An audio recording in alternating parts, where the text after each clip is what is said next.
there, it's Paulie here. So, I just wanted to tell you tales of my old friend Derrick, Ultra Gamer. Now, Derrick was the sweetest human being on planet Earth, and loved him, but he had amoebic levels of self-awareness. He was the only person I ever met who was run over by a tram. Twice. And the same tram.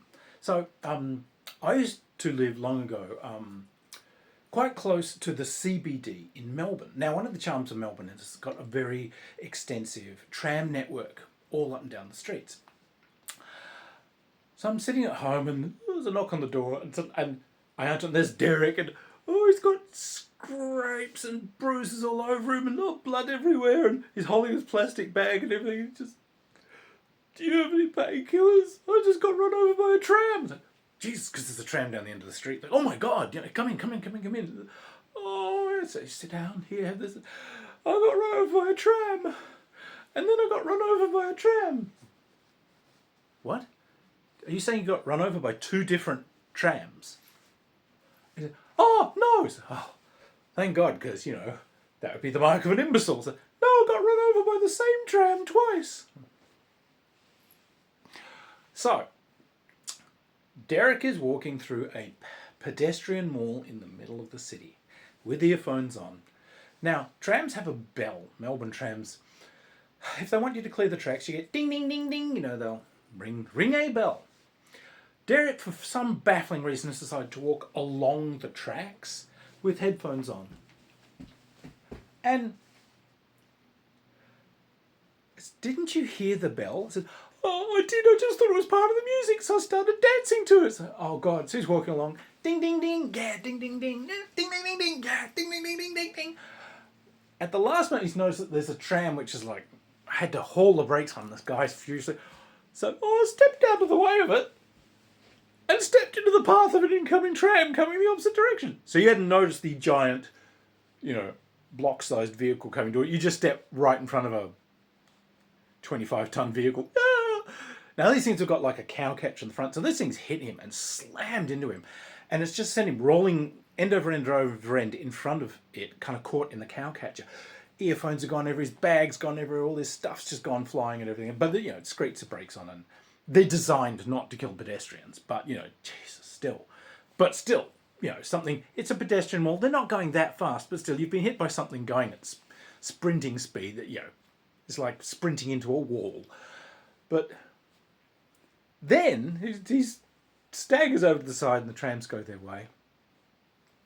Then he decides, oh, my headphones are broken. But wait, there's an electronics store. So he goes into this, buys a new set of headphones, has to get a whole new, I think he had to get a whole new music system and everything because everything was just destroyed and everything. Heads back down the same street. And yeah, I then I got hit by a tram again.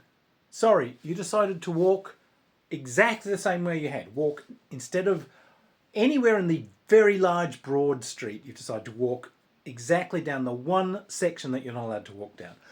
Yeah. Oh, that's all right, because I could hear the bell because there was a tram coming, so I stepped out of its way. I stepped into the path of the incoming tram. So you replicated the exact same accident. It was exactly the same. But worse than that, it was the same tram coming back. Same tram, same driver. So technically, he wasn't run over by two trams. Technically, he was run over by the same tram twice.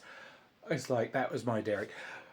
Derrick, he would ride around on a motorcycle, God help us. He was zooming along down the street, again, just oblivious, not paying attention. And there was a container truck behind him, and one of the back doors was kind of insecured. And it was flapping open.